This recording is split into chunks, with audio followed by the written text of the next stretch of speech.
નમસ્કાર, આપ જોઈ રહ્યા છો યુટીસી ન્યૂઝ। લાયકાત વગર જ મહારાજા સયાજીરાવ યુનિવર્સિટીના વાઇસ ચાન્સેલર બની બેઠેલા પ્રોફેસર વિજય શ્રીવાસ્તવે રાજીનામું આપી દીધા બાદ પણ ગુજરાત હાઈકોર્ટમાં ચાલી રહેલો કેસ હાલ બંધ નહીં થાય।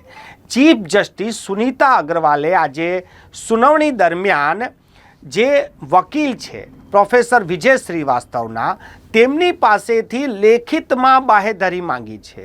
આ લેખિતમાં બાહેધરી માંગવા માટે શું લખવામાં આવશે એવું પણ જણાવ્યું છે। ચીફ જસ્ટિસ સુનીતા અગ્રવાલે પ્રોફેસર વિજય શ્રીવાસ્તવના વકીલને જણાવ્યું છે કે તેઓ લેખિતમાં આપે કે જેટલો પણ સમય તેઓ મહારાજા સયાજીરાવ યુનિવર્સિટીમાં વાઇસ ચાન્સેલર પદે રહ્યા તેનો ઉપયોગ ભવિષ્યમાં કોઈ જગ્યાઓ પર તેઓ નહીં કરે, ક્યાં પણ એવો લખી પણ નહીં શકે કે તેઓ મહારાજા સયાજીરાવ યુનિવર્સિટીના વાઇસ ચાન્સેલર હતા।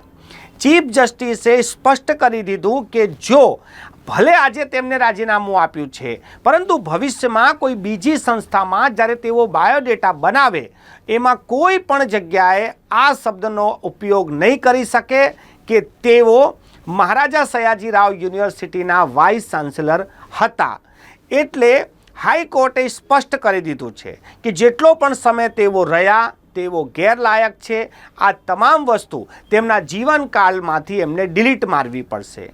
પ્રોફેસર વિજય શ્રીવાસ્તવના વકીલે જ્યારે ચીફ જસ્ટિસની આ વાત સાંભળી ત્યારે તેમને જણાવ્યું કે આ તો મારે પૂછવું પડશે। એટલે હવે આગલી સુનાવણી આગળ થશે।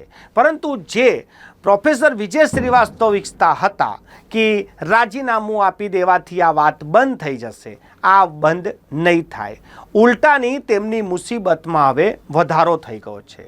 પ્રોફેસર વિજય શ્રીવાસ્તવે જેટલો સમય વાઇસ ચાન્સેલર પદ પર રહીને જે એસો આરામ કર્યા છે, જે જો હુકમી ચલાવી છે, હવે એમને હાઈકોર્ટમાં લેખિતમાં બાહેધરી આપવી પડશે કે ભવિષ્યમાં તેઓ કોઈને પણ નહીં કહે કે તેઓ મહારાજા સયાજીરાવ યુનિવર્સિટીના વાઇસ ચાન્સેલર હતા।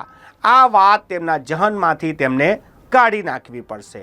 જે સત્તાનો ઉપયોગ કરીને, જે સત્તામાં રહીને તેઓ બેફામ થયા હતા, એ જ સત્તા હવે તેમના જીવનમાંથી તેમને ડિલીટ મારવી પડશે।